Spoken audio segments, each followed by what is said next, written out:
Hello दोस्तों, नमस्ते, प्रणाम। किशन बानी लो आप लोग। हम तो आशा करते हैं आप लोग बहुत अच्छा खोलो। आज हम आप लोग के एक बहुत ही प्यारा झूमर सुनाते नहीं। आप लोग की कैसन लगे कमेंट करो लो। अगर हमारे चैनल पे नया हो लो तो प्लीज चैनल के सब्सक्राइब करो लो। वीडियो पसंद आए तो लाइक कर लो। आई लो गीत संगीत।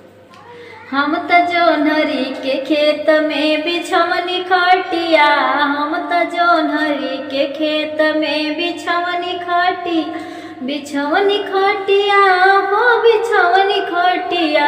हम त जोनहरी के खेत में बिछवनी खटिया, नाही अइले मोर बलमुआ आवे नानी दिया, नाही अइले मोर बलम आवे नानी दिया, आवे ननी दिया हो आवे ननी दिया, आवे ननी दिया हो आवे ननी दिया।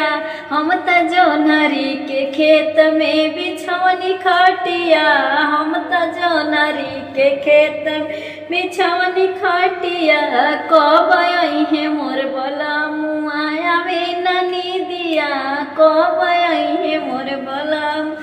सासु से कहनी ससुर जी से कहनी, सासु से कहनी ससुर जी से कहनी, आपन बेटवा बोलाई दिया वे ननी दिया, अपन बेटवा बोलाई दी वे ननी दिया।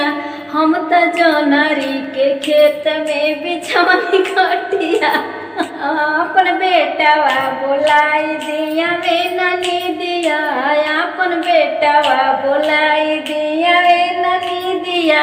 हम त जोनहरी के खेत में बिछवनी खटिया, हम त जोनहरी के खेत में।